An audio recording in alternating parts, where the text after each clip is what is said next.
Hi ಎಲ್ರಿಗೂ ನಮಸ್ತೆ. Welcome back to my YouTube channel. ಎಲ್ಲರೂ ಹೇಗಿದ್ದೀರಾ? ಐ ಹೋಪ್ ನೀವೆಲ್ಲ ಆರೋಗ್ಯವಾಗಿ ಆರಾಮಾಗಿದ್ದೀರಾ ಅಂತ ಅಂದ್ಕೊಂಡಿದ್ದೀನಿ. ನಾನು ಕೂಡ ಆರಾಮಾಗಿದ್ದೀನಿ. ಶನಿವಾರ ಬೆಳಗ್ಗೆಯಿಂದನೇ ವ್ಲಾಗ್ನ ಶುರು ಮಾಡ್ತಿದ್ದೀನಿ. ಸೊ ಇವತ್ತು ಆಫ್ ಡೇ ಆಗಿರೋದ್ರಿಂದ ಒಗ್ಗರಣೆ ಮಾಡಿದ್ದೆ ಟಿಫನ್ಗೆ. ವೈಭವ್ಗೆ ತಿನ್ನಿಸ್ತಿದ್ದೀನಿ. ವೈಶು ದೇವಸ್ಥಾನಕ್ಕೆ ಹೋಗಿದ್ಲು ಆಂಜನೇಯನ ಗುಡಿಗೆ. ಸೊ ಅವಳು ಟಿಫನ್ ಮಾಡ್ತಿದ್ದಾಳೆ. ಇನ್ನು ಇಬ್ಬರು ರೆಡಿ ಆಗಿದ್ದಾರೆ ಸ್ಕೂಲಿಗೆ. ಏನು ಮಾಡಿಯಪ್ಪ ನೀನು?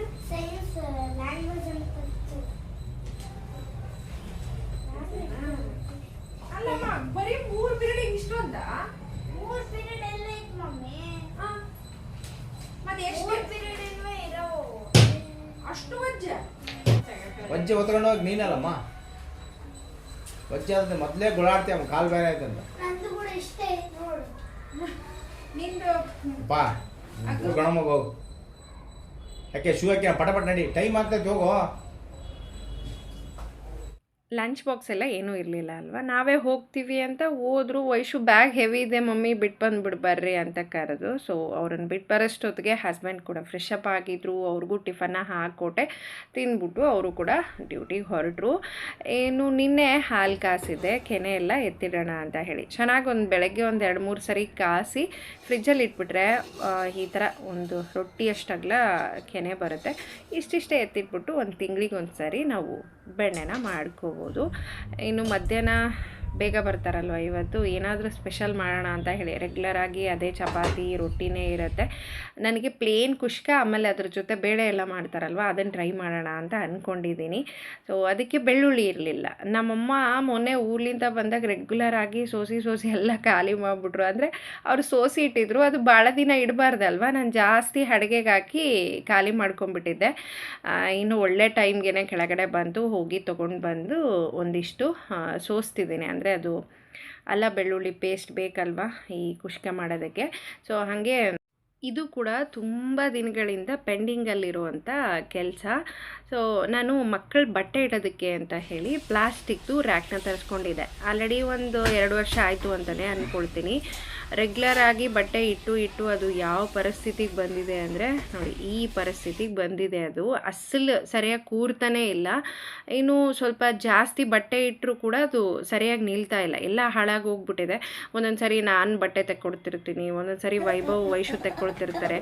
ಅಂಥ ಟೈಮಲ್ಲಿ ಅದು ಏನಾದರೂ ಎಳ್ಕೊಂಡಾಗ ಎಲ್ಲ ಹಾಳಾಗಿ ಹೋಗ್ಬಿಟ್ಟಿದೆ. ಅದು ಇದಕ್ಕಿಂತ ಬೆಸ್ಟು ಅಂದರೆ ಒಂದು ಪ್ಲೇವುಡ್ನ ಮಧ್ಯದಲ್ಲಿ ಹಾಕ್ಸ್ಬಿಟ್ರೆ 2 ರ್ಯಾಕ್ ಆಗುತ್ತೆ, ಮಕ್ಕಳ ಬಟ್ಟೆನ ಆರಾಮಾಗಿ ಇಟ್ಕೋಬೋದು ಅಂತ ಹೇಳಿ ಅಂದ್ಕೊಂಡಿದ್ದೆ. ತುಂಬ ದಿನಗಳಿಂದನೇ ಅಂದ್ಕೊಳ್ತಿದ್ದೆ. ಸೊ ಇವತ್ತು ಆ ಕೆಲಸ ಆಗ್ತಿದೆ.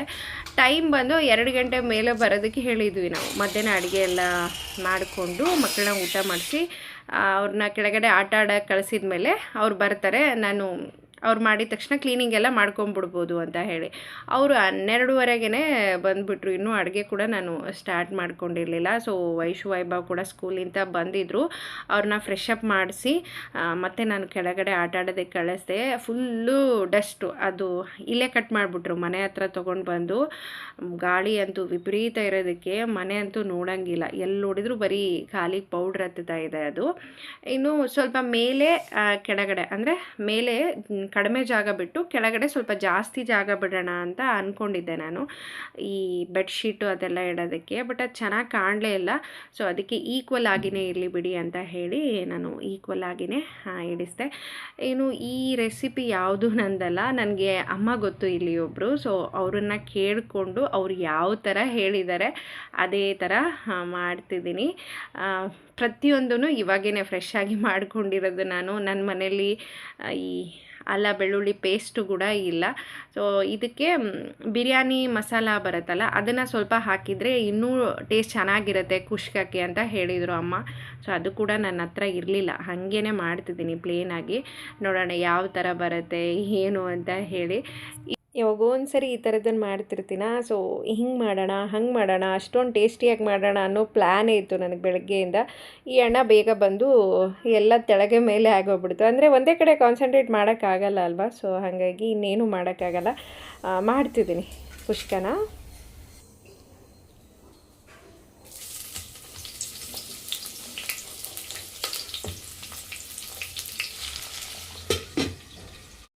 ನೋಡಿ ಈ ಥರ ಆಗಿದೆ ಅದು. ಸೊ ಮಧ್ಯದಲ್ಲಿ ಕೂಡ ಕಂಪಲ್ಸರಿ ಹಾಕಲೇಬೇಕು, ಗ್ರಿಪ್ ಆಗಿರುತ್ತೆ. ಇಲ್ಲಾಂದರೆ ನಾವೇನಾದರೂ ಹೆವಿ ಇಟ್ಕೊತ ಹೋದರೆ ಕೆಲವೊಂದು ಸರಿ ಬೀಳೋ ಚಾನ್ಸಸ್ ಇರುತ್ತೆ ಅಂತ ಮಧ್ಯದಲ್ಲಿ ಕೂಡ ಮಾಡಿದರು. ನನಗೆ ಎರಡೂ ಕಡೆ ಏನಾದರೂ ಇಟ್ಕೊಳ್ಳೋದಕ್ಕೆ ಚೆನ್ನಾಗಿರುತ್ತೆ ಅಂತ ಹೇಳಿ ಸರಿ ಅಂತಲೇ ಹೇಳಿದೆ. ನೋಡಿ ಯಾವ ಥರ ಆಗೋಗಿದೆ ಅಂದರೆ ರೆಗ್ಯುಲರಾಗಿ ಯೂಸ್ ಮಾಡಿ ಮಾಡಿ ಈ ಪರಿಸ್ಥಿತಿಗೆ ಬಂದಿದೆ. ಪ್ಲಾಸ್ಟಿಕ್ ನಾವು ಎಷ್ಟೇ ಒಳ್ಳೆ ಕ್ವಾಲಿಟಿ ಇರೋವಂಥದ್ದು ತಗೊಂಡ್ರೂ ಕೂಡ ಅದು ಬರ್ತಾ ಬರ್ತಾ ಹಾಳಾಗಿ ಹೋಗ್ಬಿಡತ್ತೆ. ತುಂಬ ಚೆನ್ನಾಗಿತ್ತು, ತುಂಬ ಚೆನ್ನಾಗಿ ರಿವ್ಯೂ ಇತ್ತು ಅದನ್ನು ತೊಗೊಂಡಾಗ.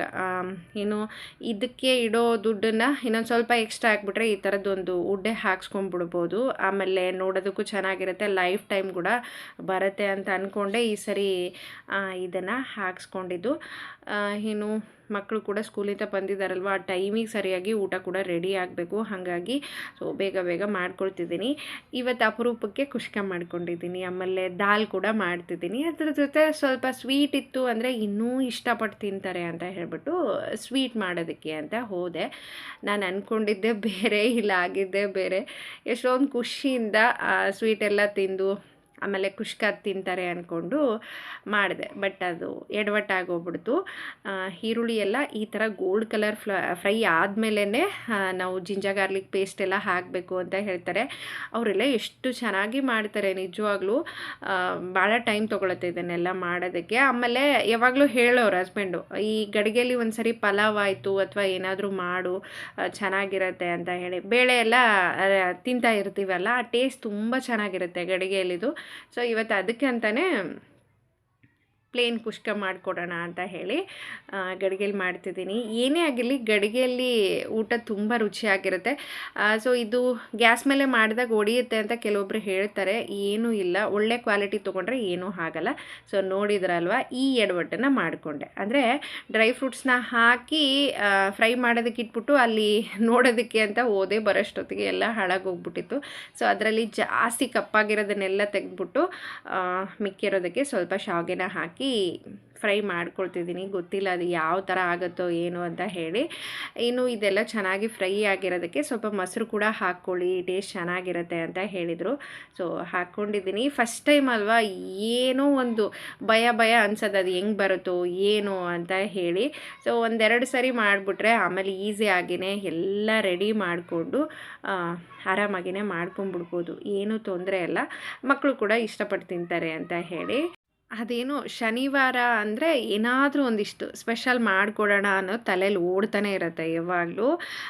ದಿನಾಲೂ ನಾವು ಮಾಡಿರೋದನ್ನೇ ತಿಂತಾರಲ್ವ. ಸೊ ಹಾಗಾಗಿ ನೋಡಿ ಈ ಕೆಲಸ ಅಂತೂ ಕಂಪ್ಲೀಟ್ ಆಯಿತು. ಇನ್ನು ಅವರು ಹೊರಟರು, ನಾನು ಆ ಕಡೆ ಅಡುಗೆ ಆಗೋದಾಗತ್ತೆ ಅಂತ ಹೇಳ್ಬಿಟ್ಟು ಕ್ಲೀನಿಂಗ್ ಕೆಲಸನ ಸ್ಟಾರ್ಟ್ ಮಾಡಿಕೊಂಡೆ. ಸೊ ಇವತ್ತು ಎಷ್ಟು ಬೇಜಾರಾಗ್ತಾಯಿತ್ತು ನನಗೆ ಅಂದರೆ, ನಾನು 2 ಗಂಟೆ ತನಕ ಅಡುಗೆ ಮಾಡಿಕೊಂಡು ಆ ಕೆಲಸ ಎಲ್ಲ ಕಿಚನ್ ಕೆಲಸ ಮುಗಿಸ್ಕೊಂಡು ಇವ್ರು ಬಂದ ಮೇಲೆ ಈ ಕೆಲಸ ಮಾಡೋಣ ಅಂದ್ಕೊಂಡಿದ್ದೆ. ಅಂದರೆ ಇದು ಸಣ್ಣದಾಗಿರ್ಬೋದು, ಎಷ್ಟೆಲ್ಲ ಡಸ್ಟ್ ಆಗಿರುತ್ತೆ, ಅದನ್ನು ಕ್ಲೀನ್ ಮಾಡ್ಕೊಳ್ಳೋಷ್ಟೊತ್ತಿಗೆ ಸಾಕಾಗೋಗುತ್ತೆ. ಇನ್ನು ಮಕ್ಕಳ ಬಟ್ಟೆ ಎಲ್ಲ ಮತ್ತೆ ನಾನು ಜೋಡಿಸ್ಕೋಬೇಕು. ಟೋಟಲಾಗಿ ಆ ರ್ಯಾಕ್ ಏನಿದೆ A to Z ಎಲ್ಲ ಕ್ಲೀನ್ ಮಾಡ್ಕೋಬೇಕು. ಅದರಲ್ಲಿ ಇಡೀ ದಿನ ನಾನು ಉಪವಾಸ ಇರ್ತೀನಿ, ಶನಿವಾರ ಅಲ್ವಾ.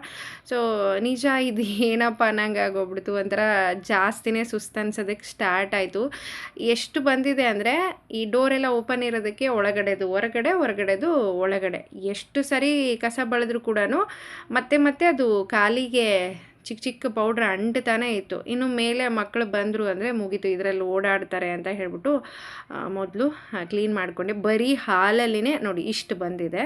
ಇನ್ನು ಬೆಡ್ರೂಮಲ್ಲಿ ಇದೆಲ್ಲ ಬಾಕಿ ಇದೆ.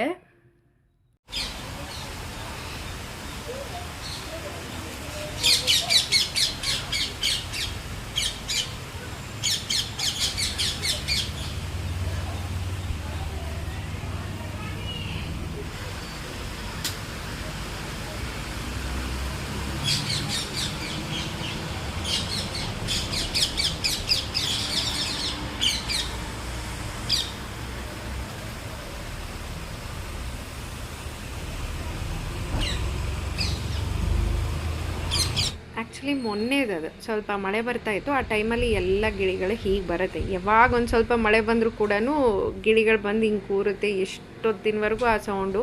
ಸೊ ಅವುಗಳು ಹೋಗೋವರೆಗೂ ನಾನು ಕೂಡ ಅಲ್ಲೇ ಇರ್ತೀನಿ.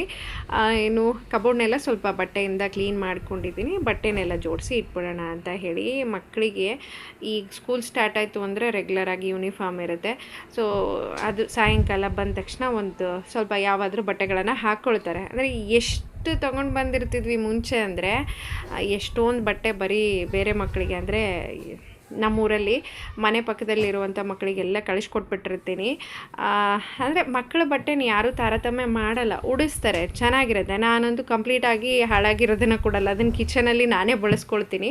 ಸೊ ಚೆನ್ನಾಗಿರೋದು ಏನಿರುತ್ತಲ್ವ, ನನಗಿನ ವೈಭವನ್ಕಿನ ಚಿಕ್ಕ ಚಿಕ್ಕ ಮಕ್ಕಳು ಯಾರ್ಯಾರು ಇರ್ತಾರೆ, ವೈಶುಕಿನ ಚಿಕ್ಕ ಮಕ್ಕಳು ಯಾರ್ಯಾರು ಇರ್ತಾರೆ ಕೊಟ್ಟರೆ ಅಲ್ಲಿ ಅಮ್ಮ ಕೊಟ್ಟು ಕಳಿಸ್ತಾರೆ ಅವರಿಗೆ.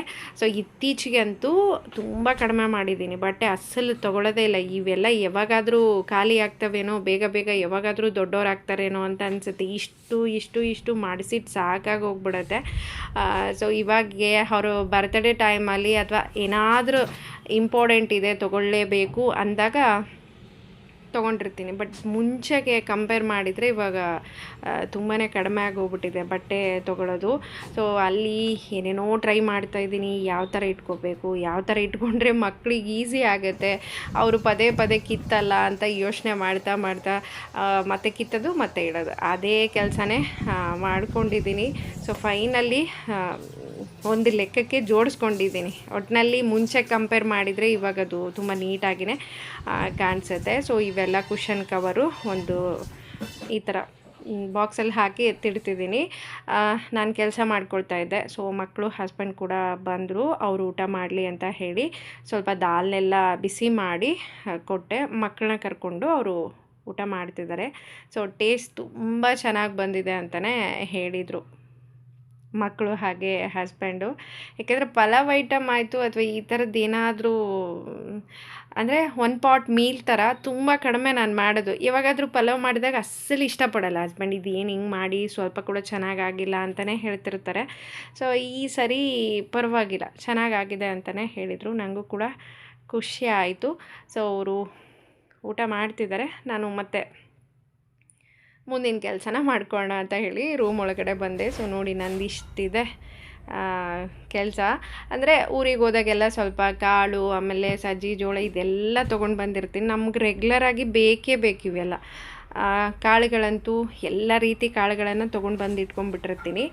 ಸ್ವಲ್ಪ ಜಾಗ ಇತ್ತು ಅಂದರೆ ಎಲ್ಲನೂ ಡಬ್ಬಿಯಲ್ಲೇ ಹಾಕಿ ನೀಟಾಗಿ ಜೋಡಿಸ್ಕೋಬೋದು. ಬಟ್ ಜಾಗ ತುಂಬ ಕಡಿಮೆ ಇರೋದ್ರಿಂದನೇ ತೊಗೊಂಡು ಬಂದಿರೋವಂಥ ಕೆಲವೊಂದಿಷ್ಟು ಜೋಳ, ಸಜ್ಜಿ ಅದೆಲ್ಲ ಹಾಗೆ ಚೀಲದಲ್ಲಿ ಇಟ್ಕೊಂಡಿದ್ದೀನಿ. ಮಿಕ್ಕಿರೋದೆಲ್ಲ ಕೆಲವೊಂದು ಡಬ್ಬದಲ್ಲಿ ಹಾಕಿ ಇಟ್ಕೊಂಡಿದ್ದೀನಿ. ಕೆಲಸ ಅಂತೂ ಒಂದು ಮಾಡೋದಕ್ಕೆ ಸ್ಟಾರ್ಟ್ ಮಾಡಿರ್ತೀವಿ. ಅಂದರೆ ಆ ರ್ಯಾಕಲ್ಲಿ ಬಟ್ಟೆನ ನಾನು ಜೋಡಿಸ್ಕೋಬೇಕಂತ ಇದ್ದಿದ್ದು. ಬಟ್ ಕಂಪ್ಲೀಟಾಗಿ ಎಲ್ಲನೂ ಮಾಡ್ಕೊಂಬಿಟ್ರೆ ಮುಗ್ದೋಗುತ್ತೆ. ಇನ್ನು ಹಬ್ಬ ಕೂಡ ಹತ್ರ ಬರುತ್ತಲ್ವ. ಸೊ ಇದೊಂದು ಕೆಲಸ ಹಗುರ ಆಗುತ್ತೆ. ನೆಕ್ಸ್ಟು ಮಿಕ್ಕಿರೋ ಕೆಲಸಗಳನ್ನು ಮಾಡ್ಕೊಳ್ಳೋದಕ್ಕೆ ಈಸಿ ಆಗುತ್ತೆ ಅಂತ ಹೇಳಿ ನೋಡಿದೆ. ನಾನು ಒಂದು ಸ್ವಲ್ಪ ಅಲಸಂದಿಗೆ ಪೌಡ್ರನ್ನ ಕಲಸಿಟ್ಟಿರಲಿಲ್ಲ, ಅದರಲ್ಲಿ ಹುಳ ಕೂಡ ಕಾಣಿಸ್ತಾ ಇತ್ತಾ, ತೆಗ್ದಿರೋದೇ ಒಳ್ಳೆಯದಾಯಿತು ಅಂತ ಅನ್ನಿಸ್ತಾಯಿತ್ತು. ಅಟ್ಲೀಸ್ಟ್ ಸ್ವಲ್ಪ ಬಿಸಿಲು ಬಿದ್ದಾಗ ಅದನ್ನೆಲ್ಲ ಮೇಲೆ ಒಣಗಾಕಿ ಮತ್ತೆ ಪೌಡ್ರನ್ನೆಲ್ಲ ಕಲಸಿ ಇಟ್ಬಿಡೋಣ ಅಂತ ಹೇಳಿ.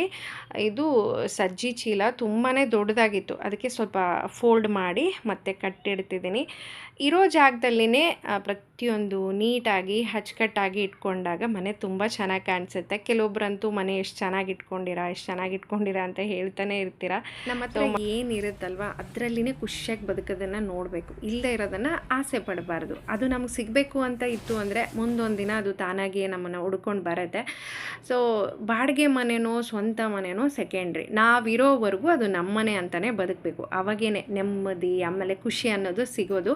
ಇದಕ್ಕಿಂತ ಮುಂಚೆ ನಾನು ತುಂಬ ಹಳೆ ಮನೆಗಳಲ್ಲಿನೇ ಇದ್ದಿದ್ದು. ಆ ಮನೆಗಳನ್ನು ಕೂಡ ತುಂಬ ನೀಟಾಗಿಯೇ ಇಟ್ಕೊಂಡಿದ್ದೆ. ಈ ಕ್ಲೀನಿಂಗ್ ಅನ್ನೋದು ಕೂಡ ನನ್ನ ಹಾಬಿ ಅಂತಲೇ ಹೇಳ್ಬೋದು. ಸೊ ಫೈನಲ್ ಆಗಿ ಈ ಏನು ಕಬೋರ್ಡ್ ಇದೆಯಲ್ಲ ತುಂಬ ಕ್ಲೀನಾಗಿ ನೀಟಾಗಿಯೇ ಕಾಣ್ತಿದೆ. ರೇಷನ್ ಅಕ್ಕಿನ ಈ ಥರ ಒಂದು ಬಾಕ್ಸಲ್ಲಿ ಹಾಕಿಟ್ಕೊಂಡಿದ್ದೀನಿ. ಸೊ ಫೈನಲಿ ಜೋಡಿಸೋದಂತೂ ಕಂಪ್ಲೀಟ್ ಆಯಿತು. ನಿಮ್ಗೇನು ಅನ್ನಿಸ್ತು ನನಗೆ ಕಾಮೆಂಟ್ ಮುಖಾಂತರ ತಿಳಿಸಿ. ಸೊ ಇವತ್ತಿನ ಈ ವಿಡಿಯೋ ನಿಮಗೆಲ್ಲ ಇಷ್ಟ ಆಗಿದೆ ಅಂತಲೇ ಅಂದ್ಕೊಳ್ತೀನಿ. ಖಂಡಿತ ಇಷ್ಟ ಆಗಿದರೆ ಒಂದು ಲೈಕ್ ಮಾಡಿ, ಹಾಗೆ ನಿಮ್ಮ ಫ್ರೆಂಡ್ಸ್ ಫ್ಯಾಮಿಲಿ ಜೊತೆ ಕೂಡ ಶೇರ್ ಮಾಡಿಕೊಡಿ.